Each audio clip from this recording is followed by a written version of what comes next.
cette maison bénie des dieux et consacrée au Père des Pères. Nous accueillons avec joie les invités, les sœurs, les frères et les amis réunis dans l'allégresse pour participer au premier culte public célébré sur la terre d'Haïti par l'Église essénienne chrétienne. Cette célébration est la manifestation du Dieu suprême, manifesté à travers les archanges, pour permettre au peuple chrétien d'Haïti de prendre sa vie en main et de s'engager en conscience dans le chemin de la vérité, le chemin de la lumière.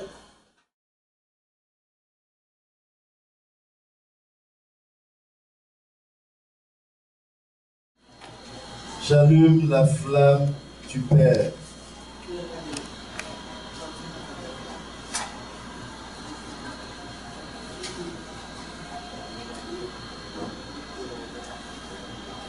Que les hommes,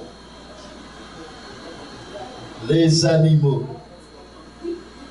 les végétaux, les minéraux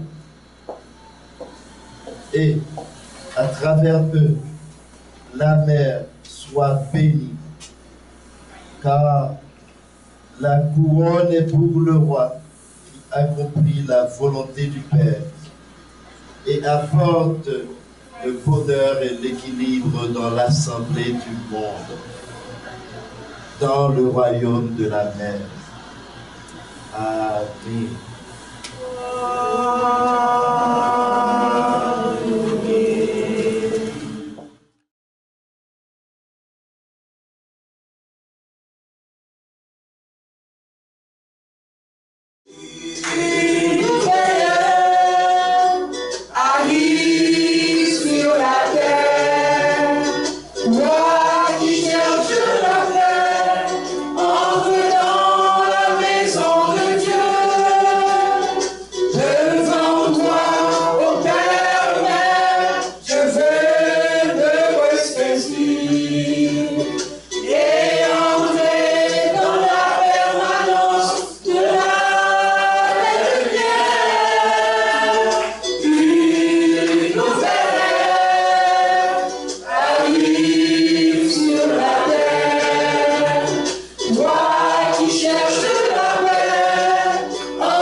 Accueillir l'Église essénienne chrétienne comme la nouvelle manifestation de Dieu. Des êtres se demandent et vont se demander ce que sont cette nation essénienne et cette Église essénienne chrétienne qui se lève. Est-ce positif ou négatif?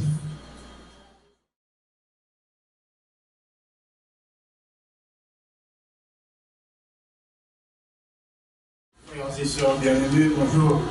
Bonjour, pasteur.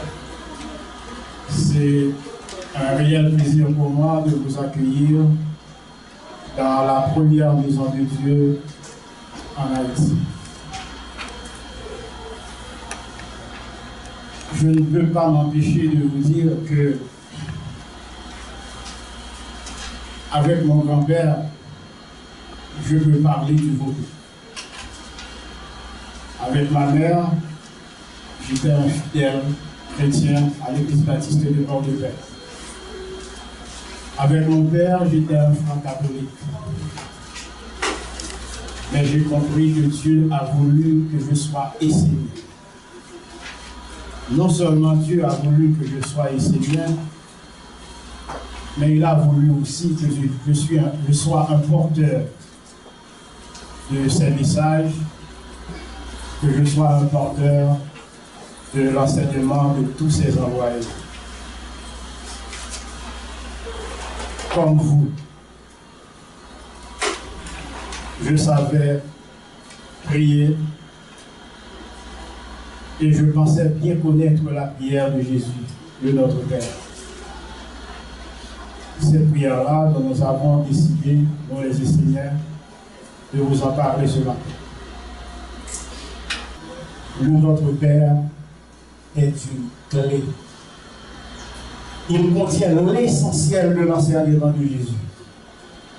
C'est un condensé, un bijou, dont chaque élément contient une immense sagesse. Jésus décrit dans cette prière l'architecture de l'univers et de l'homme tout entier. Le Notre Père, dit-on, est la prière secrète de Jésus. Mais pourquoi secrète? Parce que la lettre tue, seul l'esprit vivifie. Sans explication, l'essentiel du Notre Père reste secret, fermé. Oui, si l'on s'arrête au mot, le Notre Père n'est qu'une clé sans serrure. Donc, quelle est en réalité la serrure du Notre Père? La serrure du Notre Père, c'est toi. La serrure du Notre Père, c'est ta vie intérieure. La serrure du Notre Père, c'est ton étude. La serrure du Notre Père, c'est ta pratique. L'intérêt que tu vas porter au trésor de Jésus nous a donné. Jésus a-t-il vraiment caché des secrets dans la seule prière qu'il est transmise à l'humanité? Pourquoi ne pas les avoir directement révélés? Tout simplement parce qu'il est impossible de comprendre sans vivre. Dans la philosophie de Jésus, la seule façon de comprendre une chose, c'est de la vivre. Si Jésus avait voulu parler du goût de l'orange, comment aurait-il pu faire? Ses disciples lui auraient demandé, « Maître, quel goût a l'orange que tu manges ?» Il leur aurait sûrement rendu un quartier d'orange pour qu'ils puissent par eux-mêmes la goûter et en faire l'expérience. En raison de cela, il faut goûter soi-même la prière de Jésus pour en connaître toutes les dimensions et les sens véritables. Car des bibliothèques entières du monde entier ne suffiraient pas à remplacer l'expérience directe que tu pourrais faire en goûtant toi-même une orange. C'est pour cette raison que Jésus a dit, « Je te loue, Père, de ce que tu as caché ces choses aux sages et aux intelligents, et de ce que tu les as révélées aux enfants. » Luc 10, verset 21.